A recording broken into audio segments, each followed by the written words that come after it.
Welcome back to another episode of Bodies, Barbells and Bagels. I have got a very special guest today. I know that I say that about everyone, but this is a very special guest, and it's interesting that we had Martin McDonald on last week because our guest today, Lauren Simpson, is currently undertaking MNU mentorship as well as the nutritional course, which is really exciting. And I guess if you don't know who Lauren Simpson is, then you probably don't have an Instagram account and are not in the fitness industry, because she's definitely one of Australia's biggest, I'm not going to call her a fitness model because I'm sure she doesn't like that title, but she is a fitness coach and influencer and really a social media mogul, and also runs Lauren Simpson Fitness, as well as a WBFF Bikini pro and world champion as well. So she's got a lot of accolades. But I think I've known Lauren or followed her online since back when she had about 60,000 followers, and she's now at what, 1.5 million? 1.5 million. Oh my God. So that was, I can't remember. I think I started following you about, must have been about 5 or 6 years ago, I think, somewhere around there. Yeah. And back on your sort of 60K, skin a little Lauren, like, you know, doing your cardio and like always had little shredded abs in shots. And I remember even back then, like, you weren't really someone who would post photos of even like your face. I remember your account being like, one of them were just body shots. Body shots, yeah. Yeah, and it just like shows now, and then for you to post today, and I guess your new followers maybe don't realize or resonate with it, but I think whenever I see a photo of you just posting your face and just smiling and just happy, like that to me just shows how far your journey's come. Like, thank you. Yeah, I agree. It's definitely, social media for me has definitely evolved over the years, and as a platform itself, and then also as like myself on there as well. I think it just really goes to show like how far personally I have come since I very first started my account. I think I got into social media back like serious into growing my social media early 2015, late 2015. Yeah. So the progression from there, like not only like in my body but my mind, but also like really now my content as well. Like I see really changed, and I've been following you too along yeah, early competing days as well. You're one of the first people that I actually saw doing bikini comps, and I guess something that did spark interest to me for me to start out with comps. Oh, that's so cute. And I think like, back then I would have had like 10K. Now you've gone to 1.5, and I like sit there with my lazy following. But yeah, it's insane. There you go, guys. It just shows you that if you actually put effort in, you can grow your social media in that time. Whereas I sat on my butt and didn't use it for about 3 years. So, you know, it's such an interesting journey to see you go on and like to see you be a part of. I think all of us, to be honest, I think back then all we were all posting was like body shots, and we would only post a photo when we were like next level lean. Like nobody would put up an off-season photo or like an out of shape photo, or that just wasn't the norm. It was such a different space like back then. Like I guess when you started Instagram, what did you see it as? Like why did you start up an account originally, and what was kind of your goal around it? Yeah, so back when I started Instagram, as I said, probably like late 2014, that was kind of the point where I did start to get more interested in the whole health and fitness industry, and eating and training and this whole new world. It was all very new to me. I started following a lot of accounts that were also into that, all of those like Fitspo accounts and the big pages like that. So that's kind of what first got me into it. And I think Instagram for me really started to, I guess, grow when I really opened up about my journey with wanting to compete, and then also my journey and how I was going with like my nutrition and my training and that whole process. As you probably know, and for like new listeners out there, my journey hasn't always been smooth sailing when it does come to that. I have been someone that has taken this whole health and fitness craze to the absolute extreme. I was someone who underate, I was someone who overtrained, and that really led me down to, I guess, a really bad spiral. And I was someone that it all came down to the fact that I was very uneducated. There wasn't a real I guess, trigger or anything like that. It did come down to the fact that I was just someone that was so in love with the lifestyle. I wanted to be fit. I wanted to get this insane body of these girls that I was seeing on social media, but I didn't really know the right way to do that. And I would sit there and I would read countless articles on like bodybuilding.com, and I'd read magazines and everything like that. And I guess there is so much and all those things. I guess there's so much information out there that you really don't know what is best. And I think back then was that real no carbs grind, is best. So I think for me, like as soon as I'd read something like that, then I would really take that. Yeah. I'm a very driven person, and if I have something that I want to retrieve, I will just go for it. So I think that's why I was good at that. You know? Good at being obsessive. Yeah, it's a good and a bad quality, isn't it? Exactly. I thought that the less you ate, the better results you would get. So and the more you trained, the more you trained, the more you, I guess it comes down to, I thought that the more you had to suffer, the better results you were going to get, which really impacted a lot on like my mindset, and also my health at that time as well.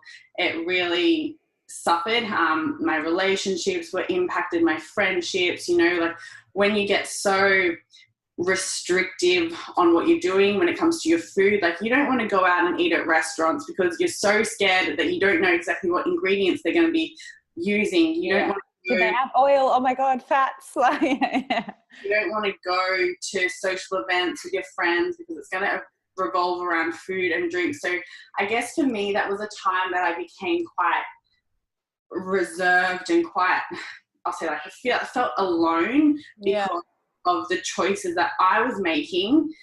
But I thought that it was just what I wanted to do to get a really good body, because that's what I thought was just everything at that. Had to do it. Exactly. It's the same with training, you know, like I started out with training. I've always been really active. I grew up in a very sporty family. I played a lot of like netball, touch footy, but my mum used to go to the gym. So I was someone like, I was a kid in the creche. Saw it. Yeah. So it was, I guess, a natural progression for me then to go to the gym. So I started off as a girl that did all your group fitness classes. I'd probably bang out 2 of those a day. I'd do cardio. I just was, again, someone that was intimidated by the weights room. So I just stuck to what I knew. That was cardio. It was easy, treadmill, and the group fitness classes, because it was a group setting where you could just be instructed by someone for that time. So again, that was like the point where I was really overtraining and under eating. And again, it just really led me down not the best path when it does come to my health, and still like,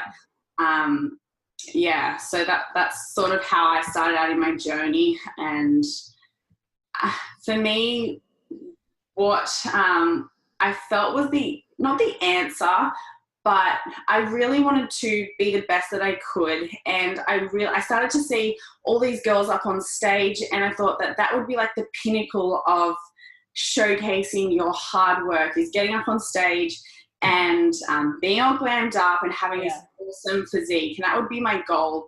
And that's kind of what turned things around for me. I wanted to do a comp, but I knew I wanted to do it in the healthiest way and the best way possible.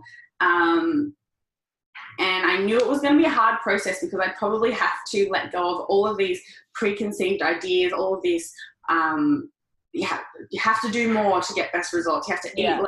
Everything that you kind of ingrained in like getting results. Everything like that. So I knew that I'd probably have to let go of that and just really put my trust into someone else. So that's what I did. I did a lot of research into finding a good coach, a good comp prep coach, someone who had coached females specifically before, someone that was going to, I guess, nurture me, because I think I did need a little bit of that.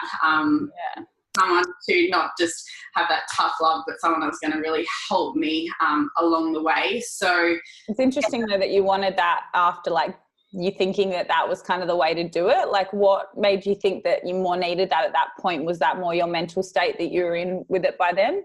Yeah, I think I got to a point where I knew in myself that what I was doing was not right. Yeah, I know that feeling. Yeah. Yeah. Don't have to suffer to get these results. I was adamant that these girls probably aren't suffering like I am right now. Like, I was starving. I was exhausted.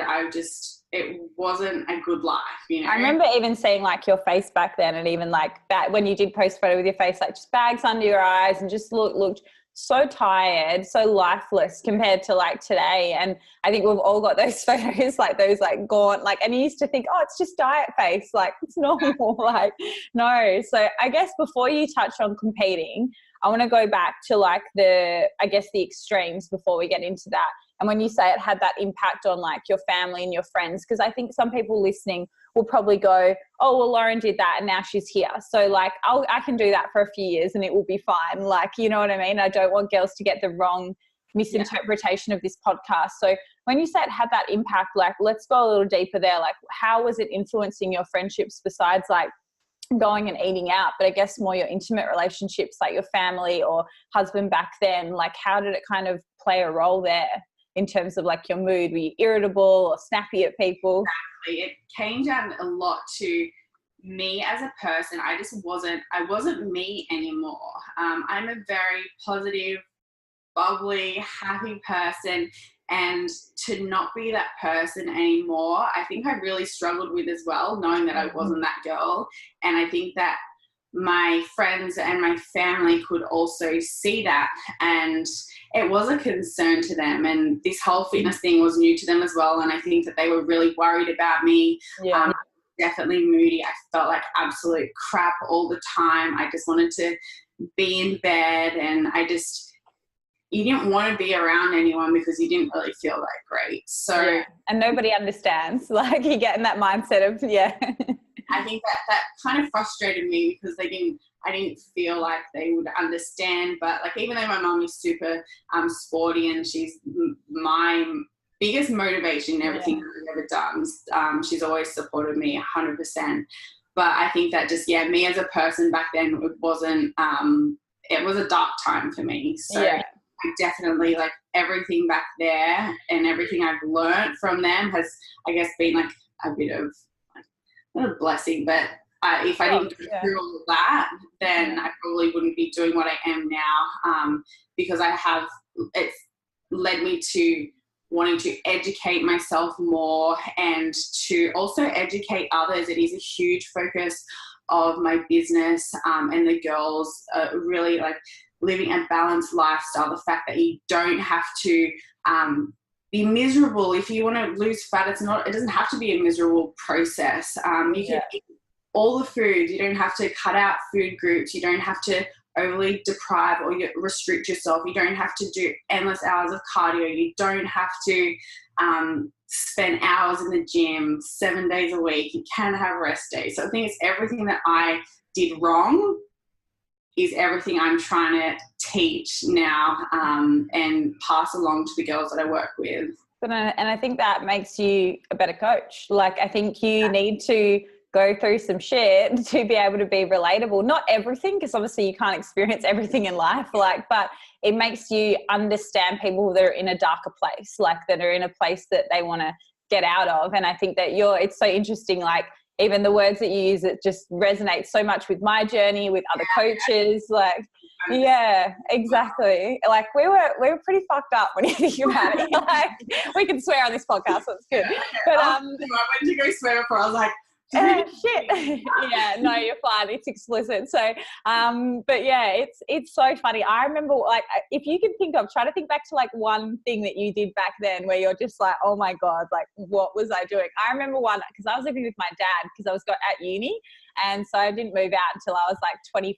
Yes, I know, embarrassing everyone listening to me. But, you know, it was like parents got divorced, lived with dad, was cruisy, like going through uni. And my mum and dad, same as you, very healthy, grew up in a great household, you know, all of those positive things. I remember doing my first contest prep, and I was cooking fish for dinner, and my dad came in when it was like, I don't know, I went to the toilet or something, and he came in and put like a bit of olive oil on the fish, and oh my God. I was just like, hell breaks started loose. crying. I was like, Dad, how could you? Like, there's no oil on that meal. And I just like lost my shit. Like stuff like that would set me off. Like ridiculous things. Or like if I slept in 10 minutes and missed a portion of my cardio or something like that, that would be like the end. Like you're just so emotional. Exactly. I used to do some weird thing. Like even if my mum had been cooking something with like extra oil, or she'd use something to like stir through a sauce, and I would not use that same spoon. I was like, no. That could potentially add extra calories to the meal. Yeah, exactly. I used to weigh everything to the exact gram. Even vegetables. Yeah. If the asparagus wasn't to the exact gram. It's insane. Like the stuff that you do, just like, I also think the amount that you beat yourself up. Like I used to spend so much time like just being horrible to myself. And even if I was in better shape than like what I am now, it's so insane to see how you perceive things. And I think, like you said, it's going to those dark places and having almost the people around you say things like, I think my advice, and it'll be interesting to hear your advice on this to girls if they are struggling with that and they're feeling like nobody cares, their friends and family are horrible, they're not supporting them, is one that I hear a lot of the time. People aren't supporting me. And it's like, if someone's not supporting you, have a think about the language that you're using. And if they're saying to you, I really care about you and I can see you struggling and I don't feel this is healthy, and they're coming from a good place, then you have to listen. Like back then you'd be like, you don't get it. Like exactly. I think that you kind of, I think deep down you know where they're coming from, and it's probably why you're so angry. Like and it's like you trying to push against that because of all of these preconceived ideas, and you think that you're right, and you are pushing back on them. But I think that it's really important to sometimes take a step back and look at reality. Like, can you see yourself doing this long term? And I think we get so like tunnel vision to what you're doing, and I think that it's sometimes hard to see the outside and what is normality and what is actually real when you're so stuck in these ways. So I think like it's important that to realize that people do come from a good place and people do care even when you don't feel like they're supporting you. Family and friends.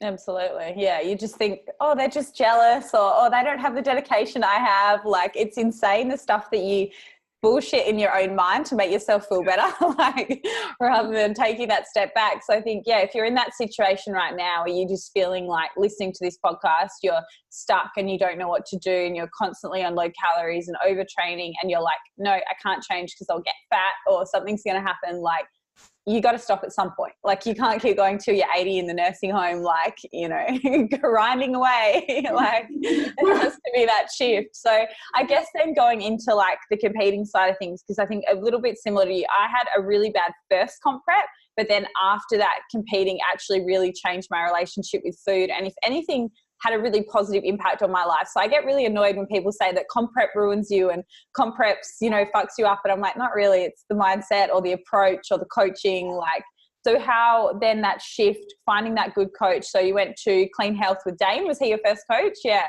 Yeah, Dane and Claire. So Claire was first, and then I moved over to Dane. Yeah. And most recently Mark. Yeah. So what happened, like, I guess, going into that first comp prep, because he would have made you eat more, train less, gain some body fat. Like, how did you cope with that process? Because that's a hard process for girls to go through. And I'm sure in, like, your coaching as well, when you have to say to some of them, well, if you want to build a booty, like, you might have to accept putting on a little bit of body fat gain. A lot of the girls that I coach at the moment, as soon as you tell them that the calories are going to be higher, and they might have to take an extra rest day. It's like, oh my God. Hey Lauren, I trust you, but I don't really want to. Yeah, exactly. Back to what you were saying before, like comp prep actually did change my life, and having a coach and putting my trust into someone else really did, as I said, change my life, because I, again, wanted to do things the healthiest way and I wanted to learn. So my calories did bump up pretty high straight away. I did have to come to terms with the fact that I was going to put on a little bit of body fat. I wasn't training as much. My training style completely changed. I was in the gym. I was focused more now on lifting weights, lifting heavier weights, and that became a huge part of what I was doing. And I think for me, the fact that just my mindset had to change, and I knew that I had to just be really open. I had to trust the process and just embrace these changes that were going to happen at that time, even though I knew that I was taking progress photos and I felt like I was going backwards. Yeah, it's probably a common feeling. Yeah, I felt like, I was so tiny, and then like to put on a little bit of body fat, it was really noticeable, but at the end of the day, it wasn't. It was just, I was doing this because I wanted to then look healthy, and I wanted to really create a shape with my body. Especially when I was tiny, like I'm nearly 10 kilos heavier now than I was back then, but I'm still like obviously pretty lean. But I think for me, like weights training really did transform my body. I'm very athletic build, very straight up and down, and I knew that in order to build shape, I needed to really work on building muscle, and building muscle, of course, requires food. So for me, I just had that goal in my mind that I wanted to really change my physique, and I knew that in order to do that, I had to eat more. So I think that made it a little bit easier. And also the fact that Dane gave me strength goals. So I didn't have that focus as much on aesthetics at that time. Having a goal outside of purely what you look like, I think really helped me transition out of that phase as well. Yeah. I think especially like that's always what I say to my clients in the off season, or even if they're not competitors, probably more importantly non-competitors, because they need something to aspire to. If you just tell a client, oh, you're going to gain some fat to build some muscle and it's going to be a really slow process and it might take 6 to 12 months, they're like, oh, it's not very motivating. Like, yay, I get to go backwards through here, you know? But if you've got that goal externally, outside of the physical, outside of what's looking back at you in the mirror, and that's a huge shift. How did you enjoy it, going from like cardio bunny to like lifting heavy? I absolutely loved it. And I think that feeling strong is such an empowering thing. From just doing cardio, you weren't actually truly aware of what your body is capable of doing. I used to just train to purely burn calories, and I didn't actually put much thought into the purpose of my actual training session. So I think then to go into the gym, have a purpose to what I was doing, see my lifts progress, it was actually really motivating for me.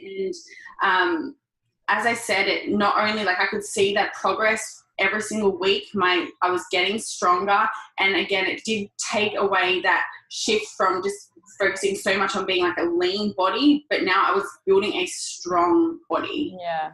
Yeah, I think that like feeling strong really, I guess, kick-started that journey into the weights room for me, and I wanted to get better and better with that. Absolutely. Like mentally, definitely for that, like heavy lifting and wanting to put like those extra calories to good use and feeling stronger really motivated my training, especially in that first comp prep as well. Yeah, absolutely. I think as well, when we talk about like fitness, and I know that this is like, I thought that being fit meant that you had to have like shredded abs, you had to have a defined body, and that was like what fitness and being fit was all about. And I know like being strong isn't always directly related to fitness. You don't always think I want to be fit, I want to be strong. So I think that for me, I really wanted to change that. I really wanted, instead of feeling like to be fit and to fit in with this whole fitness world, I didn't want to have to associate always with being lean, being shredded, but I wanted to really associate being fit with being strong as well. And I think that's kind of like the messaging that I've always put out on social media and for my clients as well, that you can be feminine, you can lift weights, you don't have to get big and bulky, you don't have to just solely focus as your main goal on dropping body fat. There is more to the gym and more to life than just being super lean, super shredded. So that's why like it's always been a big focus of mine to also push out that messaging as well. Yeah, absolutely. And I think that you do a great job of it. Like, I think, you know, how boring would it be to go to the gym with just the goal of fat loss? Every day you go in there, it's like, all I'm doing is fat loss. Like, but that's how we all trained. You probably be the same. You go to the gym before competing, but yeah, same as you. When I found the gym was more cardio bunny and like circuits and classes, like, you would go with the sole purpose of burning calories. So you would literally have a calorie goal. Like I used to, I'd be like, okay, today I'm going to burn 2,000 calories, like, and eat 1,000. Like just each session at the gym, I would try and burn more and more calories. Like, yeah. So I was like, all right, yesterday I did 400 here. I'm going to beat that. So it was like constantly. And then your calories are getting lower and so mind numbing. Like, and it's like, again, like we talked off air just before we started about briefly about babies and family and fertility. Cause like, I was like, I got to get a blood test after this. But, and we kind of said, can you imagine though, if then you transition, if you weren't in the mindset now, but say back then you had to start a family and all of a sudden somebody said to you, you're going to have to get fat and get pregnant and like gain, 15 kilos. Like, you're like shaking your head. Like, like you just wouldn't, neither one of us would cope well with that. Like, no, would not have dealt with that. No, and it's insane to think that you might potentially have missed out on something in your life, like a family or a child. And that's where we talk back to the relationships with your family and friends. Like, you just would do anything because that goal is so much more important than everything else, which is just insane. So I guess talk me through, like, I guess the first comp prep and then more so the transition from, you did ICN, I believe, the first couple of shows, the transition from that then to as to why you did WBFF, because I get a lot of girls ask me about WBFF since my experience last year, but I don't know anywhere near as much as it about you, especially the bikini division. I get a little confused with, because I feel like, and the girls were asking me this, I was going to start prepping a girl for it.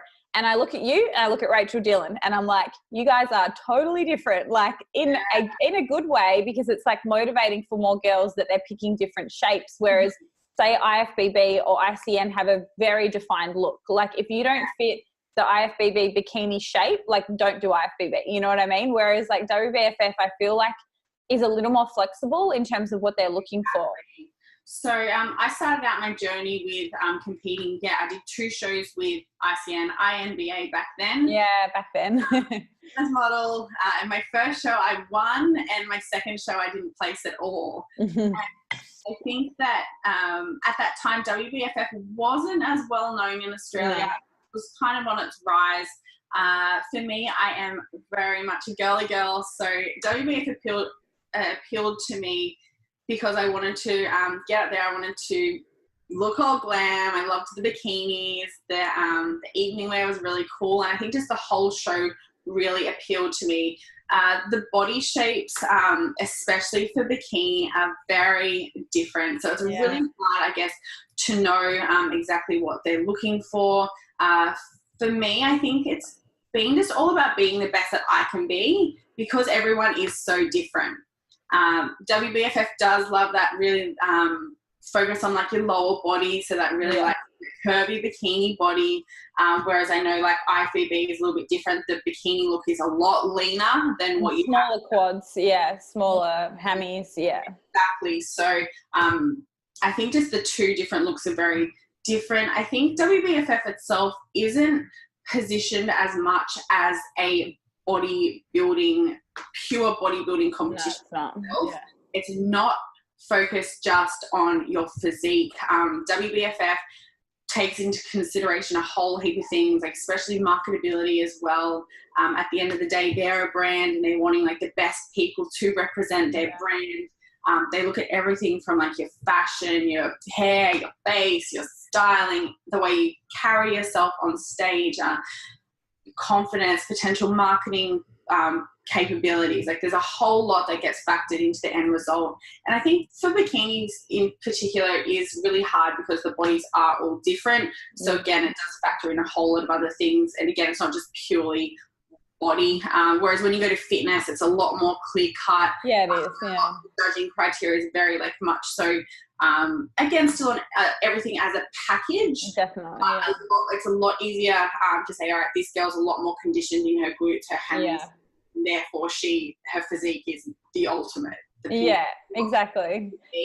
Yeah. So, the conditioning in bikini is very varied. Whereas, like for fitness, like I was chatting to a few judges after the show last year, and I knew exactly what the feedback would be. They're like, "You've got enough muscle, just get fucking lean." And I was like, "I know, I just need to get leaner."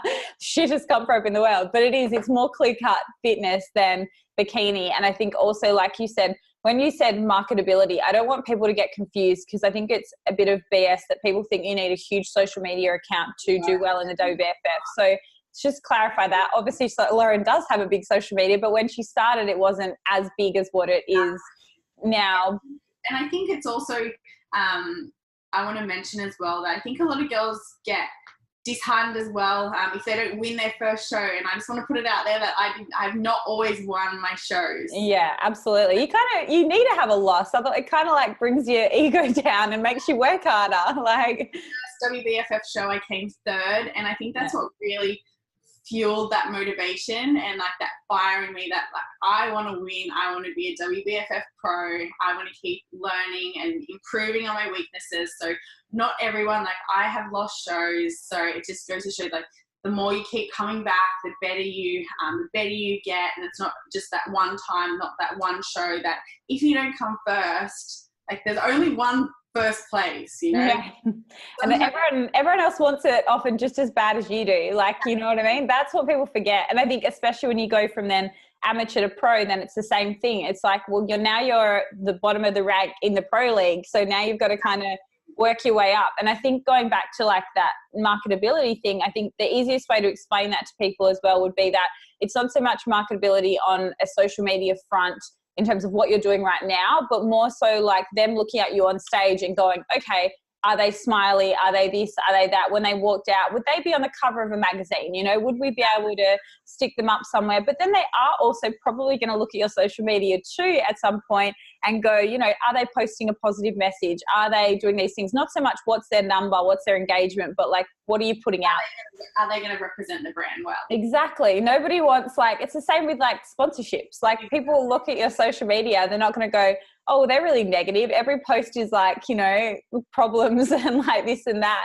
And they want somebody that's a role model at the end of the day. And I think, what you said is really interesting about coming back after, because a lot of people do one show and then they just give up. And for example, like I've always done really well. So going from IFBB and doing well to then going in WBFF, and to be honest, that was a fucking terrible comp prep. Like looking back, it was just like worst time in my life, like building a house, had all this shit going on. And I was like, yeah, I'm going to do a comp prep on top of it. Like, and looking back, you learn from it. And it's really interesting because somebody said the other day, are you going to do WBFF again if you go back to competing, or would you go back to IFBB? And I was like, I'm too big for IFBB unless I went to figure and then I don't have the right shape. So if I was to go back, like, which I plan on after having a kid, it would be my plan is, I would go back and do WBFF, because like the show that I chose to do was also the biggest show that ever had in Australia. So like, great job picking that show. Like, but not just that, but like in WBFF, you also don't have novice divisions. You don't have first timer divisions. So you literally walk out and you're straight into open, and like, it is what it is. You don't have 10 height classes. Like, It's girls that have competed for 10 years. You could be a beginner. So I think I think that's why I did start with a smaller show. Like well, because there are those local shows. It's not as huge. So I think, and for me, as I said, I'm very shy being on stage. So I'm surprised you did WBFF, because it's like, like it's such a, like, that's what I found the hardest, honestly, was the posing coming from IFBB, and all of that was how much more fluid it needed to be, how much more flowy, how much more, I'm not going to say sexual, but it is more sexy posing. Like, and for you, going from that really shy person, like, how did you find the posing for WBFF when you started?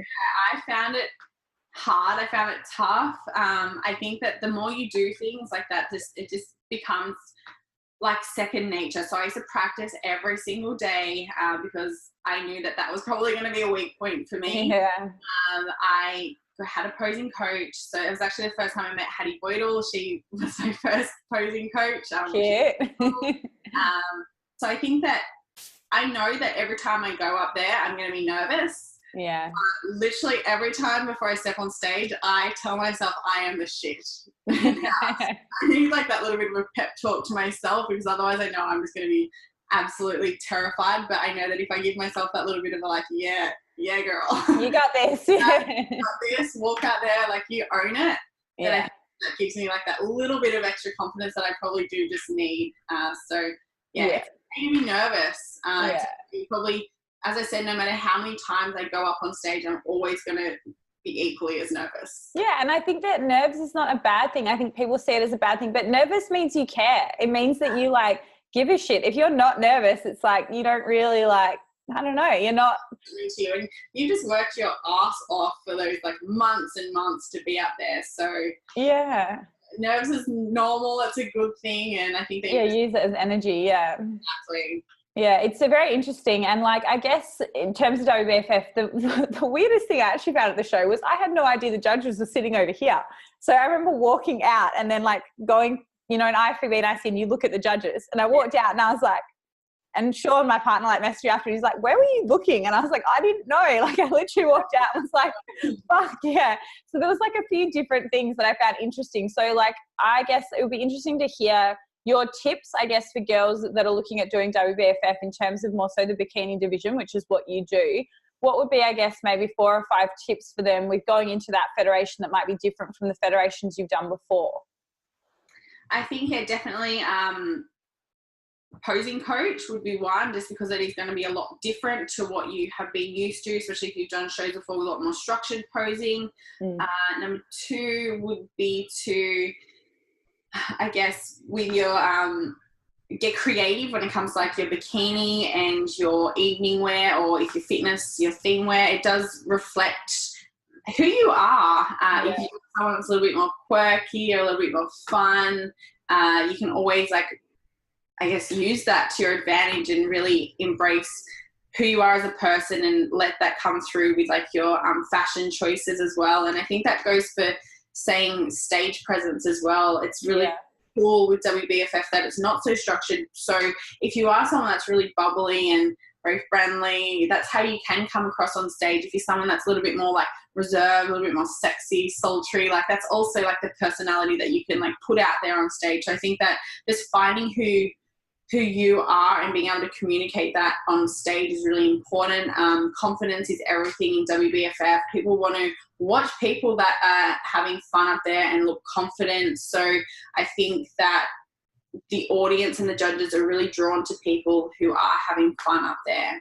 And so I think, just when it comes down to WBFF, a lot of it is to do with like your posing, getting the right bikini, the right evening wear, and just being able to be up there and be confident and have fun. So do you have much input? Because obviously you work with Claire. It's funny because our bikini maker's Claire too. So Claire in Adelaide and Claire in Perth, they seem to be the go-to. So Glam Fit and Creative seem to be the biggest ones for the WBFF. And I think All For Me Online is the other one that I've kind of seen sponsor it a lot. So when you do your bikini selections, do you have a lot of input, or do you kind of say to Claire, like, this is kind of what I want, maybe these colors, what do you think? Like, what do you do now with it? I am not a creative person. Yeah, neither am I. Not my strength, guys. But when it comes to that, I do have a bit of an idea in my head. So World, when I went like a really red, bold color. Yeah, I love that one. Yeah. I thought for Worlds last year, I wanted to do something different. I wanted to be the opposite. I wanted to be really girly. So I wanted like a baby pink, like a mermaid vibe, so a bit of more like a softer look. So I think that it all comes down to, your own sort of personal preference. I just go to her with like a small idea, like for that one, I just said like mermaid vibes, really girly, like hints of like pink and stuff like that. And then I let her do her thing. Just trust. That's probably a big tip, is trust in your bikini maker. Like, because I think I was chatting to Claire about it when I was getting mine made, and I'm very similar to you. I'm like, maybe this color, and then like whatever you think kind of thing, like, and you have to have trust in them because they've been doing it for so long. They also know what will suit your colors, your hair, and you might look at someone with blonde hair, and I might look at Lauren with like, and I always say this because girls always look at you, my clients, and they're like, well, I want that same color Lauren had. And I'm like, you've got black hair. Like she's got white blonde hair. You've got blue eyes, like, So I think it's important to look at like your colorings, your skin tone, all of that. And like, look at girls who have similar coloring. So if you see a girl with the same color hair as you, like, I think that red bikini, then as well. Exactly. And even just the skin tone, like even though you've got tan on, some people are still more naturally tan than other people. So if you're naturally pale, like you probably don't want to go for a super pale color, like all of these kind of things. So it's interesting there. So in terms of competing, what's the next goal? Are you doing Bahamas? Are you starting for that? Yes. So I am currently 16 weeks out now from WBFF Worlds, which is going to be in Bahamas. That's so cool. Yeah. This time it's a little bit going into shows. It's really hard because I'm not someone that has a huge expectation on myself because I really just want to be the best that I can be. But this time is a little bit different because you won last time. You're going to defend the crown, and then it kind of makes you think pressure. Yeah. That added pressure this year. But you know what? Like, I am someone, as I said, that I am competitive. I am very driven. So for me to now have this, I want to defend the world champion title. I want to have my crown again next year. So I use that now every single day to motivate me in the gym when I'm going to be having those off days. That is going to be what is going to motivate me. Get me my crown. My crown. Yeah, you and Mark need one each that you can wear, and you can both wear a sash, and he needs one. And I think it's interesting because obviously, like, Hattie had that same experience where, like, she went from winning to then coming second 2 times in a row. So like that, and I was chatting to her about that, and that was tough. I remember bumping into her in LA, I think the same time I saw you at Golds, and we're all over there. I think it was after Worlds. And I was chatting to her, and I could just see she was a bit down, and like, you know, it does take a while because when you've got such a big following and such a big platform, even if you know, you're someone more like me with, you know, 20, 30,000 people and clients, people still put pressure on you. So if you've won before, and I felt like that even going over to WBFF, people were kind of like expectations. And I'm like, please don't put any on me because this is my first time in this federation. Like, give me a break. But then imagine winning you've won the pinnacle of it. So then you can only go backwards or the same. So it's kind of like, you know, you have to have that attitude of like, you know, it is what it is. All I can do is put my best package up there. And if you get beaten by someone, it just means that they've brought an incredible package, and it doesn't take away from what you've brought up, which is what I always tell my girls. I'm like, you can go in a show, say 2 weeks apart, and 1 week there's no one good in that show and you're the best and you win. And then you go in a show the next week and you got 5 people that rock up that didn't do this show that looked phenomenal. Now you can't stop them. You don't know who's going to come up on the day. You know what I mean? Like, that's what I always think too. Like, you can only control what you can control. Yeah. You can control how you train, you can control the meals that you're eating, you can control your own, like, your mindset towards everything. So they're all things that you do have control over. You don't have control over who comes. Yeah, you can't compete. The judges, it's a subjective sport. So at the end of the day, you need to focus on just what you can control, and that is you and your comp prep and what you are doing. And that's why I say, like, not to compare yourself to other people and not to focus on what the girl next to you is doing, because we're all at different starting points. We all have different approaches and methods with our prep. Yeah. Too much cardio, but the girl next to me might be doing endless hours of cardio, but that's just because our preps are different. So I think focusing on yourself and what you're doing and being the best that you can be is the only thing that you can control. Absolutely. And like, don't sit there and stalk your competitors on social media. That is the worst thing you can do. Like, if you sit there and you're like, oh my God, they're 6 weeks out and they're leaner than me, quick, I need to do more cardio. Like, she has abs. Yeah. And then you've got to remember, well, like, what about the division? Like, obviously they don't want a raging like 6-pack in bikini WBFF, and same with IFBB. I always say that to girls. I'm like, it's about being lean and tight overall, but it's not about a 6-pack. Whereas fitness, so, and it's interesting that obviously, like, Rachel is like your biggest competition, and also has been a friend, someone you've done a swimwear line with. Like, how did you find it? Like, is she prepping for Bahamas as well? I'm not sure, actually. I'm not sure. Many of my really good friends I've been up on stage with, and I think it's really fun. It is fun, yeah. Even though we're all prepping, we're all doing the same show, we all want to win. I think WBFF is a very supportive environment in that, like, backstage, the girls are super friendly. On social media, you get to connect with really amazing people all going through the same kind of journey as you. So, yeah, even though, like, you want to win. Yeah, of course. Yeah. I think it's still been really nice. I've made some really close, some best friends through competing. Yeah, absolutely. I think some of the friendships that you have is just because you understand each other more. Like, you're going through the same journey, you're doing the same thing, and can meet some amazing people and even connect with people, like you said, socially. Like if you're feeling isolated and you're in a little country town and you're comp prepping, you can chat to people on the internet and on social media. And I think it's a really cool experience. So I'm really happy that we've both had a very positive experience with competing. I'm not going to mistake that with easy. Like it's definitely not easy, even if you're, Lauren, with a pretty good metabolism and all of that. Like it still doesn't make it easy. So I think that's a misconception. So I've noticed as well, and correct me if I'm wrong, but when you prep, you almost have to like soften up a little bit and then kind of not come in too hard. It's like that fine line of you not over dieting. Exactly. For WBFF, it's not about, and I don't know much about IFBB, but it's not always about the leanest girl. No, it's not. Same with IFBB. Yeah. A lot of misconception as well. You think that you need to be the leanest on stage of WBFF. I'm actually leaner outside of competition. Yeah. I get leaner out like when I'm just on holiday a lot of the time. Yeah. My body just, it's just, for WBFF, I needed to come in with that more curvy bikini body look. And last prep, which is going to be totally different to this prep, I did powerlifting right before my WBFF World prep. I did a powerlifting meet, and then I really had 8 weeks to refine my physique from powerlifter to bikini diva. So there was a lot of change in my body. I think powerlifting was really good because it helped me really build up the muscle mass that I needed with my lower body. As I said, I'm quite up narrow. Don't really have a waist, don't really have like a very much for curvy lower body. So I think that having that powerlifting and strength focus for a number of months, while I did also increase my calories, really helped to bring that shape that I needed.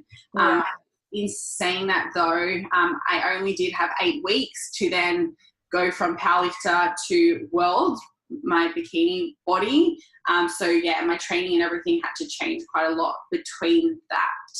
So in terms of that, because that was a question a few of the girls asked about on Instagram when I popped up a poll, they were like, how do you kind of, juggle the two, powerlifting and, does it impact on that? Because I think there's a lot of misconceptions out there, and there's been a lot lately in the IFBB of people saying you can't squat and deadlift because you'll get a thick waist and then it'll throw off your physique and it'll make you look not right for that division. And like, I think that from my point of view as a coach, it comes down to the individual. Like if you're already really muscular and like really thick in your lower body, and then maybe doing too much squatting and deadlifting or too much this and that, and may throw off your symmetry with like your glute development, or you've got to think symmetry. So like, if you're super, like I'm super hammy dominant, so I had to kind of back off that and do more, we're more hammies than glutes. Like we struggle to build our baby quads. So, but that was the weirdest thing going from IFBB to WBFF. I hadn't trained quads like directly in probably like 2 years. And then now I'm like, oh, hack squat, leg press. Like, So I think, with the training styles, you definitely, like, even though you are prepping for a bikini comp, I still focused on being strong. I still focused a lot around getting stronger across the big lifts, like particularly squat, deadlift, and hip thrust. In saying that, when I was training for powerlifting, I spent a lot of months focusing on squat, conventional deadlift, and I also did a bit of bench. Now, me, as you're saying, like it's a very individual thing. I build up muscle very easy in my traps and also my lower. So that meant for that 8 weeks into WBFF Worlds, I had to modify the exercises that we're doing. So change my programming so that I was losing the traps that I had built up. So that's why I did stop conventional deadlifting, and I did look at other doing like safety bar squats and stuff then. And like I did like a lot of Romanian deadlifts and other variations, not so much focus at the lower rep ranges where I was like 3 reps and stuff like that. So getting in more volume. I stopped low bar squatting just for that period of 8 weeks because my erectors were so jacked. So instead I just switched to high bar because again, high bar quads are my weakness. So we wanted to focus on bringing up my quads just in that time, and then relieving a little bit of stress off my erectors.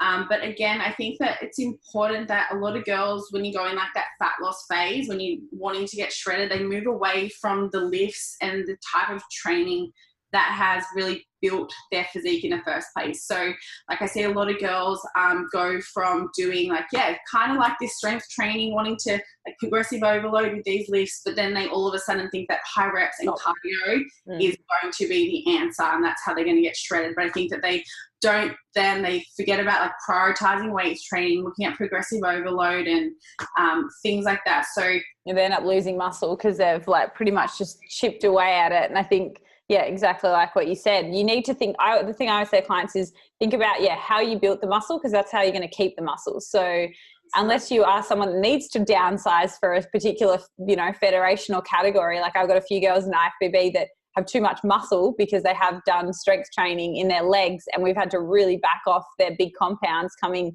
but even in their off season, because we need to like have a whole year of doing that to downsize. I actually think once you built the muscle, it's quite hard to go the other way. Like it's hard to go backwards. And like, why would you want to go backwards? Like, that's why I went and did WBFF. I was like, I've built legs finally. Like, don't tell me like not to compete. So I think if you're in that situation, like, I guess what I was, where you feel like you're bigger and you have built muscle and you spent all this time and you love strength training, then maybe don't compete in a federation that doesn't support that. Like, it might not.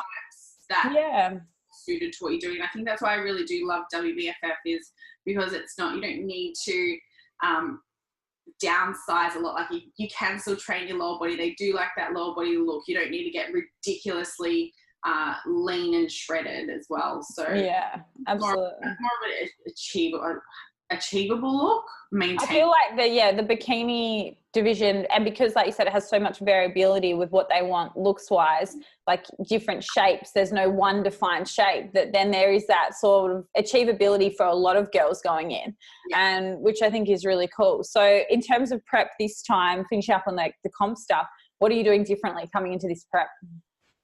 I think for me, this prep, it's, as I said, like I'm not going to be doing powerlifting leading up.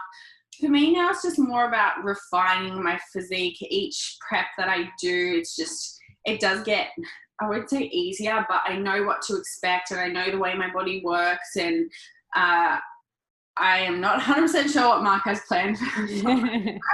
But I think just working again, like lower body is always going to be my biggest weakness. I build shoulders, I build upper body. Yeah, your shoulders are sick. Yeah. So focusing more on like glutes again, bringing up my quads, and just really, as I said, refining my physique. I am quite happy with where I'm at. Yeah. Obviously won last year, so I don't want to change my body so dramatically that I do want to make improvements, but it's like they say, like you've got a winning formula. So keep doing it. Too far from that. So right now, I guess I'm just in a phase where I'm trying to build up my calories again. I haven't been tracking too consistently lately. I've been traveling a lot. I haven't been as sort of focused on bringing up my calories. I've had a lot of photo shoots and events. So right now I'm just trying to really work on increasing my calories so that when I do have to diet down again, my calories are at a higher level.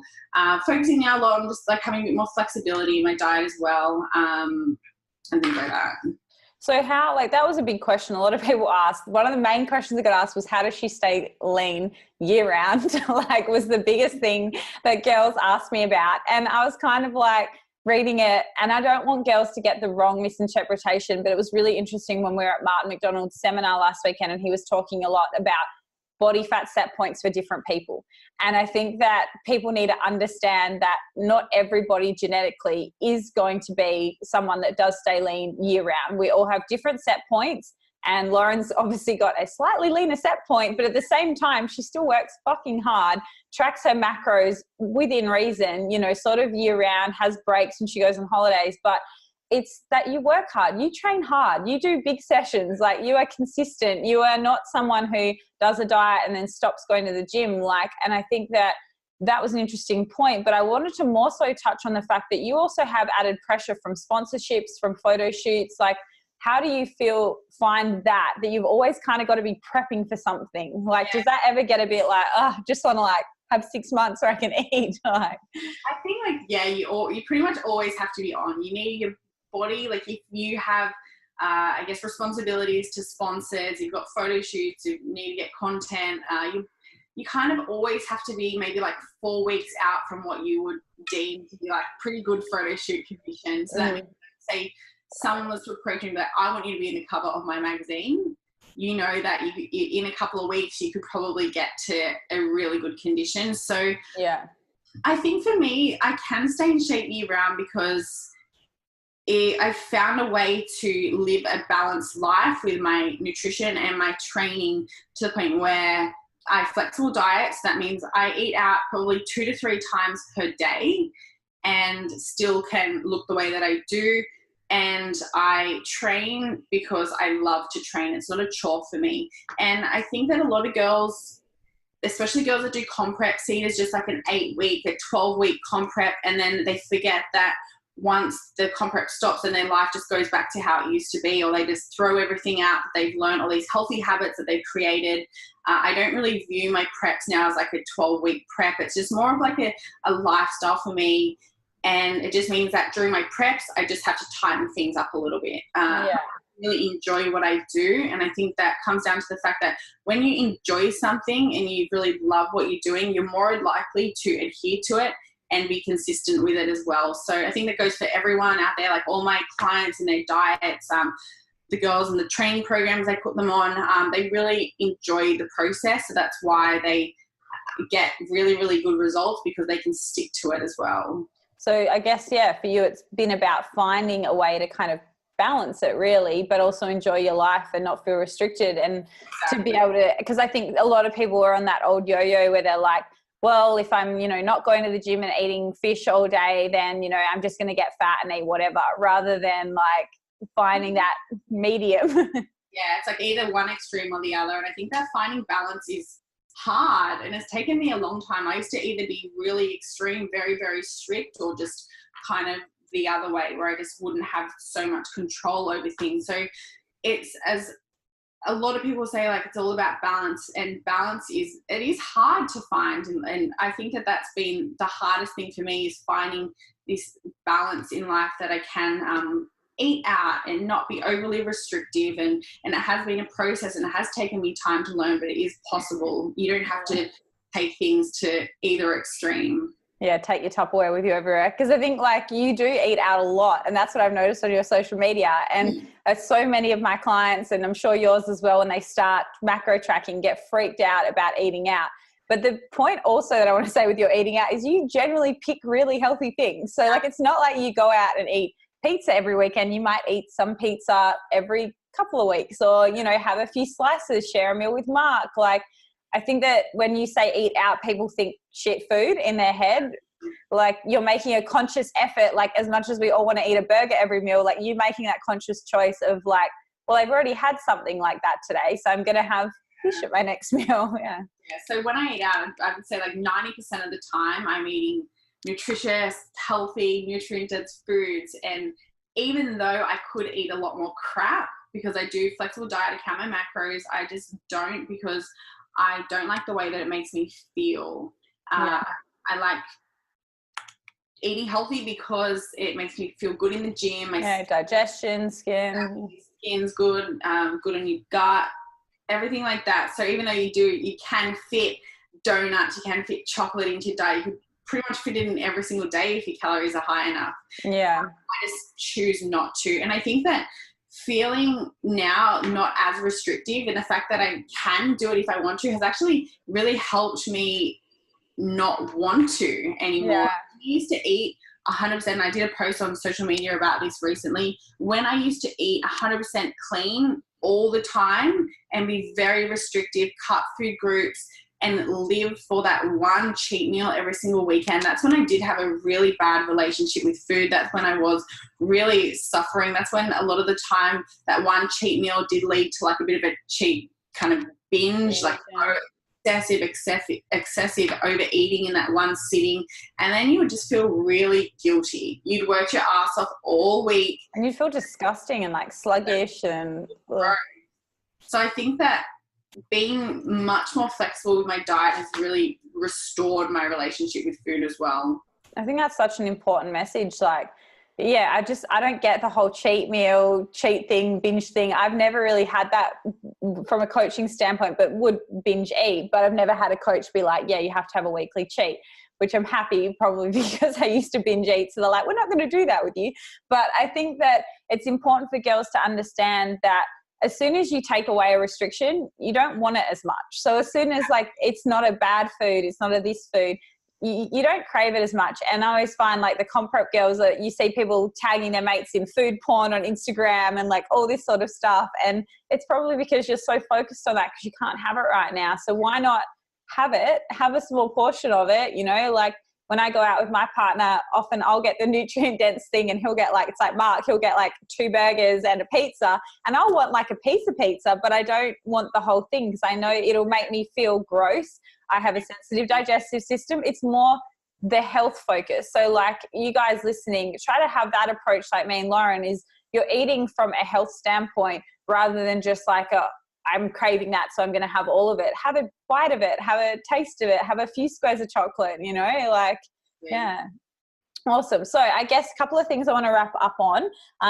So back through to my notes, I guess flexible dieting, going back to that. So yeah, people do think that it is eating crap food all the time. So obviously that's your eating out approach. What about your other eating? So sort of when you prepare other meals, so say you dine out for 2-3 meals a day, your other meals of the day, do you pre-prepare them? Are you really lazy as with food prep? Do you just kind of do easy things? What's your kind of approach there? I'm very basic. I don't really cook much fancy things at home. I actually have Jordan Hartley does my meals. So I usually one of her meals she preps for me I have one every day, basic, so like beef mince, rice, greens.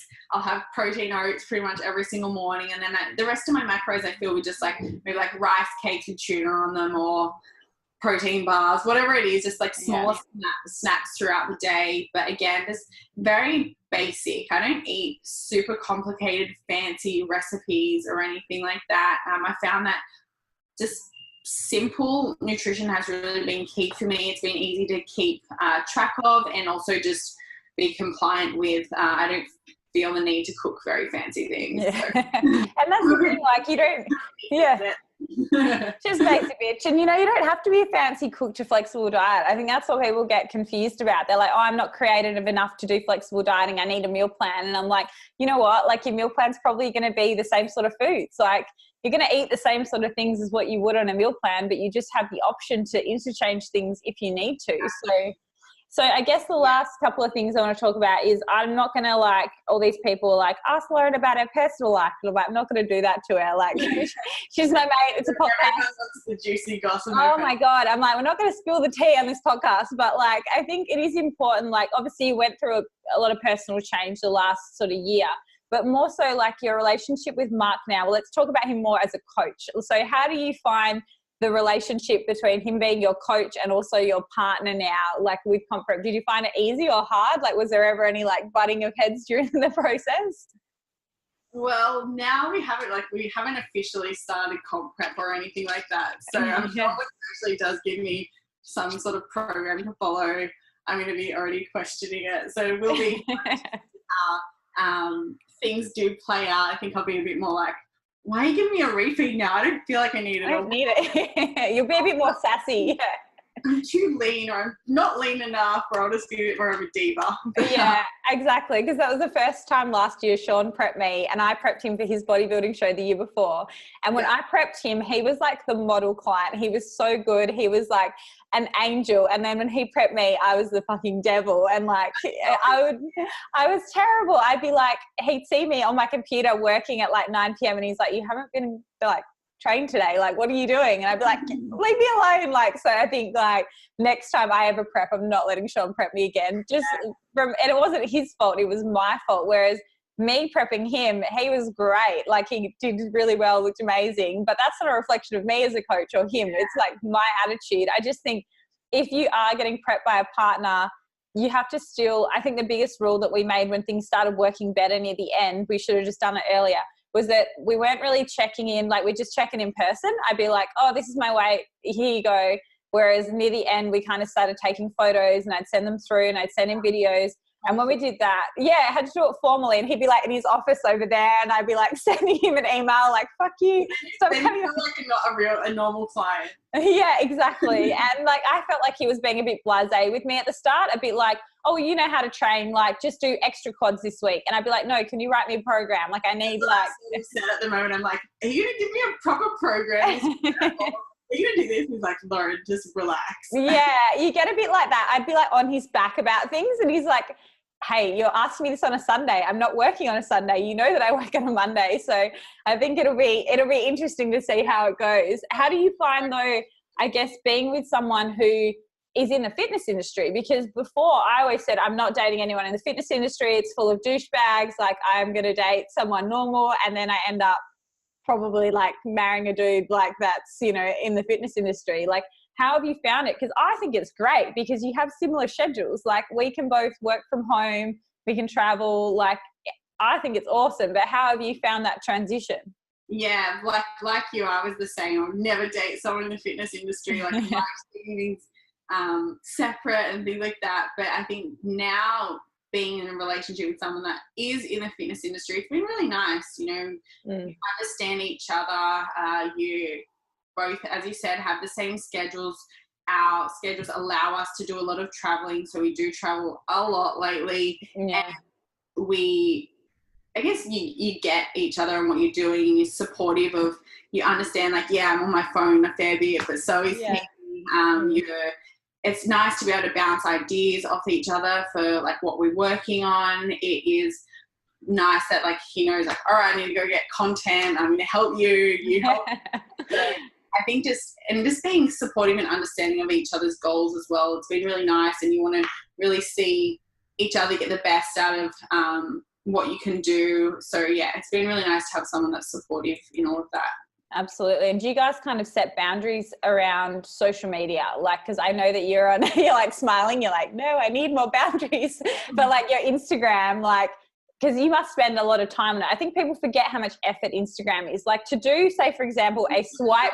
Oh my God, if you have to do a swipe video and like edit those all and like put clips in and then add all the music, like it takes a good like half an hour to write like a post. Normally I'll do it, I'll train and then I'll like get on the treadmill and just walk and like do some editing and then like be efficient, because it's not my like sort of full-time job. But you know, for you it more so is with sponsors and all of those sort of things. So yeah, how do you guys balance that, like that kind of off time? Do you have a rule around like no phones here or there? We don't really have any set rules, but I think you just know, like, I do make a conscious effort to try and get things done, as you said, efficiently. I walk every morning, and the walk more so is so that I can just spend like head down 1 hour getting through like as much as social media stuff as I can. So when you come back home, you don't have to be like, when you're together, you don't have to be on your phone 24/7. I have gone through periods where you do feel like you're always on your phone, but then you kind of need to take a step back and think like you need to just enjoy life and live in the moment a little bit too. So yeah, absolutely. I am mindful of my phone use. How's Mark like? Because Sean hates social media. Like he will only do it because he has to, like kind of from work. But is Mark into social media, or is it kind of, have you helped him with his social media a bit as well? Oh, he's very into it as well. He's always on his phone. I mean, as well with all his social media. So it's still like a lot of, like, he hasn't had social media for as long as me, whereas I've been doing this for like so I think it's a little bit different. Like he's like excited about it. He's like in his early stages. Yeah. So yeah. It's a funny one. Like it does take up a lot of your time. And I think people need to realize that it's a job for us. It's part of our jobs, and that there needs to be those boundaries as well, like with all of that. And I think that for you, the last thing I want to talk about, I guess, is just negativity online. I want to finish off on like a negative / finishing on a positive note. But I can't even imagine, honestly, like having like 1.5 million people watching what I'm doing. Like the thought of that to me is like, wow, like I take my hat off to anybody like you, Paige Hathaway, like all these girls who I have met and I know are beautiful people and kind people. And then they've got these horrible people and trolls online who just, to make themselves feel better about their lives, they go and bash people. And like, how do you deal with that? And do you block people? What's kind of your process around that? Yeah, so like social media bullying is a very, very real thing, and you see it all the time. And I guess for me, in saying that, with such a large account, I am very lucky. I don't get too much negativity, or I have never really been bullied in a way that like was next level. Yeah. But I think that, yeah, I still get nasty comments on my DMs, on my photos. I post a photo and somebody like, "You're so manly, you're so muscly, you're too big. No, you're too skinny." Yeah. You need a burger, you need a this." So there's always people out there with their opinions and their judgments. Some people are just a lot more obviously public in there. And I think that I've just sort of learned over the years that you're never going to be everyone's cup of tea.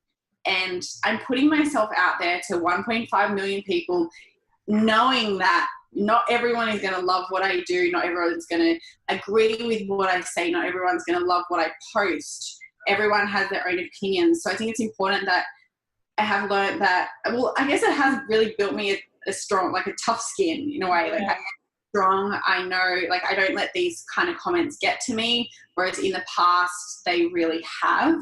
Yeah. Usually when I see negative stuff, I'll just block it, block them, delete it, and just move on. And I think that I do try and put out a lot in my posts about like being mindful and being kind to each other, because not everyone is going to be as strong as me. There's some girls that are going to really take this to heart, and it's going to really impact and affect them a lot more than it does other people. So I think that just, yeah, being a kind human to others on there, and even if you don't agree with what other people are saying, just let it go, move past it. There's no point in sitting there and writing negative comments to people. It's not going to get you anywhere at the end of the day. So yeah, I get bad comments. Sometimes, yeah, still I feel down when people write things to me, but I think I've, yeah, as I said, kind of moved past that, and at a point now where I just focus on me and know that if I'm doing good things and what I'm doing is positive, I'm positively impacting people's lives. And yeah, there's going to be people that are jealous of you and what you're doing as well. And you just got to keep on doing your thing despite what other people may be saying or feeling. Absolutely. And I think that's such a positive message. Like, just keep doing you. If you know you're doing things from a good place, like if maybe ethically you're not doing things from a good place, then might hit home and make you change a little bit. But I think if you're coming in with the attitude of helping people and uplifting and empowering and doing all of those things that, you know, we're both trying to do in the industry, then it kind of doesn't really affect you as much. And I think it would be lying to say it doesn't affect either of us or anybody with a following. Like, of course it does. It's like, you know, how many rocks can you throw at someone? Yeah. It gets to a point where you can only take so much. Yeah, exactly. But like you said, also, like the positive comes with the negative, and as long as you focus more on the positive comments than on the small, minimal, like, you know, I'm like you, I barely get any, but like obviously my reach isn't as big, but even with the reach I do have, 99.9% of it's positive. And, you know, then you'll get that one. And I remember having one not long ago because I got Botox, and I had a lady comment, and I know her. I used to coach her like years ago, and she basically called me, you know, yeah, fake bitch and fake this, and this is the reason you're not getting pregnant. Like, went to like a real personal level. And I was like, wow, like you've put effort into this. Like you've really like sat there and like, you know, been watching my life, like what I'm doing. Yeah. And that one I actually found interesting. And the way that I kind of take it is you've gone out of your way to be following me, to watch my journey, to see the struggle, to see what I'm going through, and then to still put hate in there. Like, you're an unhappy human. Like, and that's how I kind of see it. It reflects on that Absolutely. person. Yeah. Yeah. And people, their insecurities, their thoughts about themselves, their not in a good place. And I think that that's like them projecting that out onto the world. And yeah. Absolutely. I always try to think, like, rather than like people were like, when they saw it, they're like, oh, that person, you know, do you hate them? Do you this, do that? And I was like, no, I just think they're really unhappy, which is sad to me because I'm really happy with my life, and I'm really, you know, I'm, you know, grateful that I'm happy. And instead of focusing on that, I feel sorry for them that they're spending their time online being horrible to people. And if that makes them feel better, then like, go for it. But like, it's not, it's not impacting the people that are actually trying to help people. So I think that, if you're struggling, and I think it's almost harder sometimes when you have a smaller account or you're not in the fitness industry. So say you have just started your fitness journey and you've got 100 people following you, and you're like really awkward about putting stuff out there, and you're like really paranoid, and maybe you're not in the same shape as say one of us or somebody else online. And then you get one negative comment and you're like, I'm done. Like, I'm out. Yeah. So what would your advice be to someone like that who's maybe had that one comment?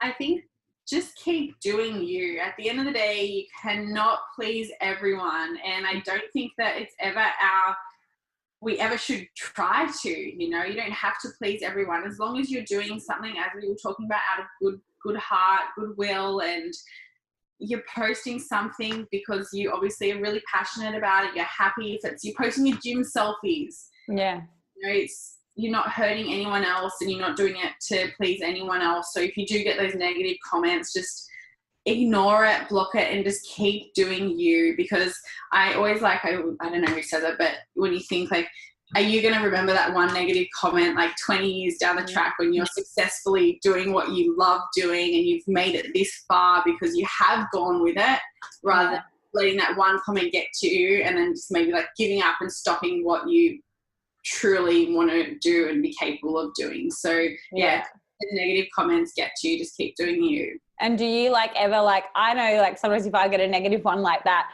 I'll look at the positive comments and I'll get like, look at a nice inbox from someone being like, you know, you changed my life or this or that. And I think that, you know, they're the reason that you keep going, and not just for the positive ones, because sometimes you won't get anything if it's a new account, but you've got to then be intrinsically driven for yourself, and you've got to be self-focused on like, well, I'm not doing this for someone else's approval. I'm doing this to make me happy. Yeah. So I guess like wrapping up, like, like you said off air as well before we jumped on, like how nervous you get about like public speaking and events and things like that.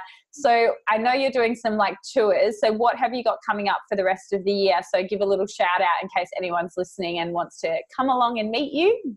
Yeah, so I'm with Lauren Simpson Fitness this year and at the end of last year, so I'm doing some tours around. My next one is going to be LA on the 11th of May, so I'm not sure if this podcast will be able to yeah, it will be. They can fly over there, so guys, get yourself a flight. Yes, so that'll be over in LA, so doing lots of tours for that, which is really exciting. LSF has seriously grown so fast and is rapidly expanding, which is really awesome. So I'm really, really happy to now be doing these. The events are more so just like a small intimate event where I can really get to know the girls better, take them through a workout and just share more about my journey, my experiences, give a little bit of a chat on nutrition, training and things like that. Just connection. Yeah, exactly. Connection, giving back to people who have really supported my journey as well from the beginning. Yeah, it's pretty cool. I feel like you and Mark are in LA so much, you should just move there. I would love to move there. I could see you living there, yeah. It is on my list of things that I am actually looking into. So. Yeah, why not? Do you like even like one of my girlfriends who I went to Bali with not long ago, she does 6 months in New York, 6 months in Thailand every year. She's from Australia. And I think she would have been because she works at the place that you train at when you go to Unit 27. She works there. So she goes and does, 6 months in New York. Loves it. So she basically just escapes winter year round. So she'll go and do summer there.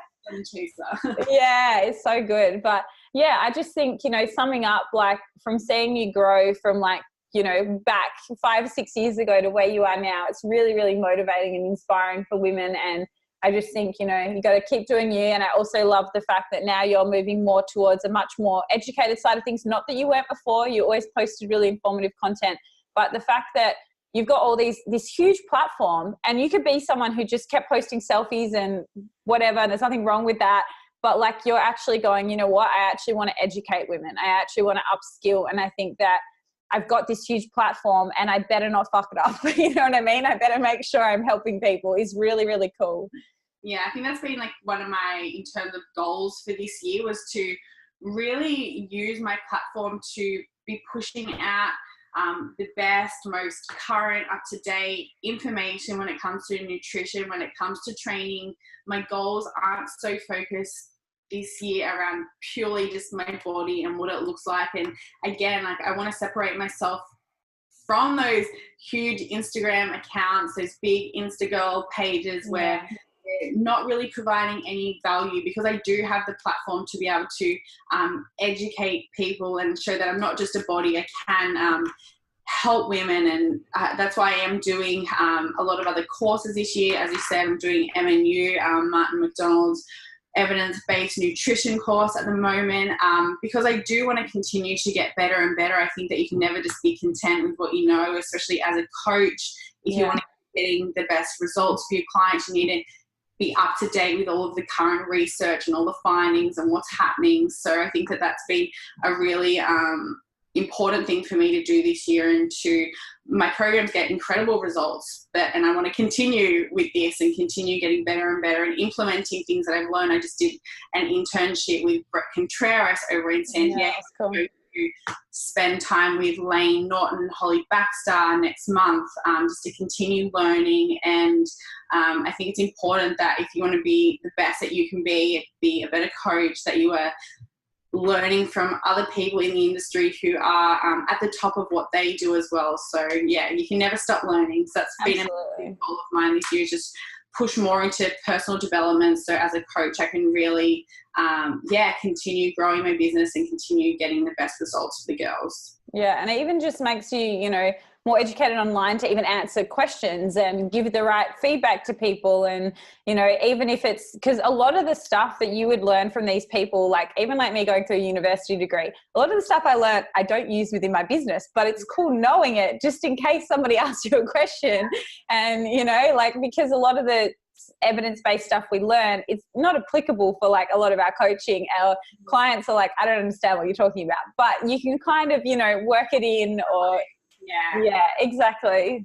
It's good too for good for yourself more as well. Yeah, it's like kind of test your knowledge as well, and then being able to like write social media posts on what you're learning. It kind of just like relays that information that you have been. Yeah, I think it keeps you motivated too. Like I think upskilling motivates you too, in that sense of like, I want to keep learning and I want to keep developing my skill set and challenging your brain, because you can get a bit like brain lazy. It's like with training. If you do the same training routine year round, like you get a bit like complacent with it. That was definitely like me. I found that before starting Martin's course. Like, yeah, I'd done a few courses here and there, but like I was someone, I went to uni, I did a business degree, and since finishing uni, has now been quite a few years before I've done anything like quite intensive again. So when you don't have something that you're learning, you do kind of, as you said, like get a bit brain lazy with things. So it's really, you're like, I know enough, it's fine.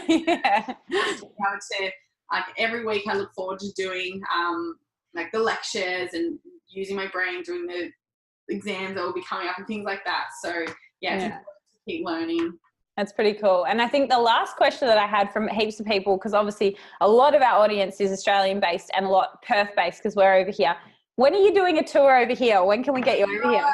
I would love to come over to Perth very soon. We'll organise something. I would love to come over. I think, definitely at the end of this year. That'll be happening. All right. Well, you can come and see our new house. We'll hang out in my pink office and come and train.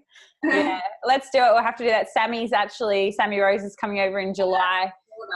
Yeah, that'll be fun. We're just going to do a little like casual meetup. But yeah, I think like, if you're keen, let's do something for end of the year. I think you've got a big Perth audience here. And when I put up the post on Instagram, it was like so many girls were like, when is Lauren coming over here? So that's going to have to be the next thing. Because I know you've been here before. What did you come over for? I can't remember what it was. I taught when I came over to Perth last time, I taught a seminar training the female fitness. Yes. Yeah, it was at Tough Team. I remember because I remember having something on that day and I couldn't go along. Yeah. But you were here for like 2 days. So we have to, get you to actually come to Perth in summer when it's nice. It's a beautiful place. So if you like Sydney, I feel like you like Perth because you've got that coastline. You can go to a nice coast walk. But yeah, I think that's pretty much it for today. I don't want to hold you up for too much longer, but what would, I guess, one last and final piece of advice to people, because you did, and we didn't even touch on that, but you've come from a business background to the fitness industry. Like you were like admin, a job 9 to 5, what you in HR, like going from that to the fitness industry. What would one piece of advice be to somebody that's thinking about actually making a career in the fitness industry? So when I made my career change from HR, working in finance, to then going into the fitness industry, my biggest advice to anyone is just to 100% back yourself. I was going from a very well-paying, stable job, which I'd been in for about 6 years, to then going to something that was so unknown. I didn't know if I was going to make any money doing what I was doing, but I knew that I was passionate about it. And every single day I would tell myself that I was never going to give up, and I would keep on going until I made this successful. Yeah. Every day was really just 100% backing myself. And I just told myself that if I didn't do this, I would forever regret it, no matter what. So even if it didn't work out the way that I had wanted it to, or I had planned, at least I had given it a go and I'd followed what I was truly passionate about, rather than just, yeah, I liked HR, but was my heart in it? No, I really wanted to make something out of the fitness industry. So that's what I did. 100% back to myself. And I love that. Like, I love the fact that you said, like, you had a good job, you had a good income, it was comfortable, but was it, you know, the thing that you're truly passionate about? And I think that's the same with like relationships, without delving into that. But you can be in a relationship where you're happy and you're comfortable, but it's not like fulfilling you, like, you know, it's not really, it doesn't have that spice to it. It's like, you know, like, yeah, it's a bit boring, like, you know. So I think if you're sitting in that space right now listening to this where you're comfortable, like, get uncomfortable, change, and you got to go through a little bit of pain and uncomfortability to get to a really good place, and you're going to learn so much in doing that. So just like Lauren's done, and, you know, even like, you know, you inspire me with my business. When I'm being a bit lazy with like my social media, I'm like, fuck, Lauren's done 3 posts today and I've like haven't done one in a week.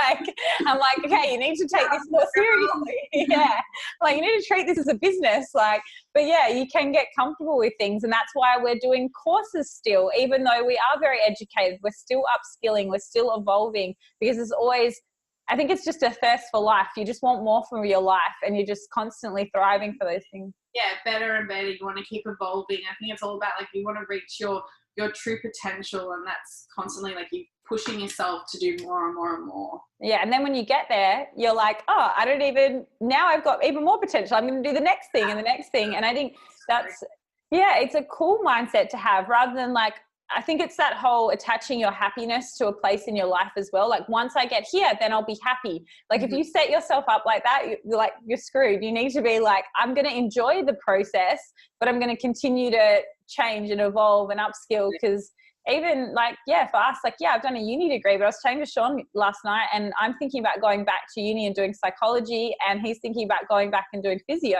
So we're like, we want to keep doing these things, because you kind of touch on a new area and you're like, oh, I really enjoy this. Like, this is cool. There's no end point. Yeah. And don't see it as an end point. See it as like, I see it constantly as opportunity. Like, how many amazing opportunities we have, especially you. Like, I'm sure you get thrown opportunities at you every single day. And, you know, it's just now going, okay, which one really excites me? You know, like, which one is going to push me today?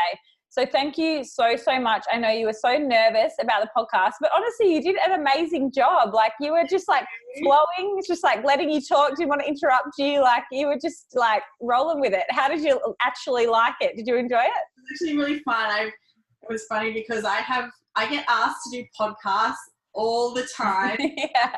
You say no, because, as I said, this is me outside my comfort zone, and yeah, I'm very happy to have done my first one with you. She's our podcast version. So thank you.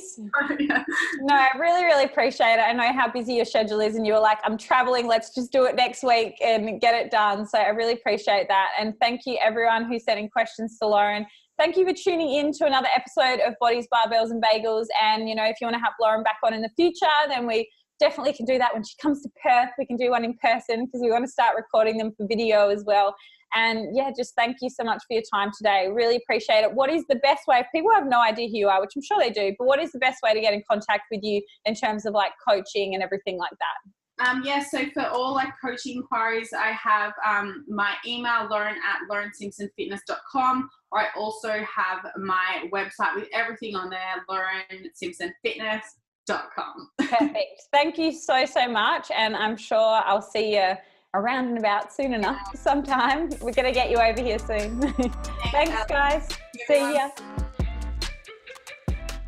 Thanks so much for tuning in to another episode of Bodies, Barbells and Bagels. If you loved this episode with Lauren, please don't forget to leave a 5-star review on iTunes and also a comment as well to really help our podcast grow and evolve. Thank you so much for always tuning in. We appreciate your support and love, and we will be back with another episode very soon with my co-host, Sean McClaney.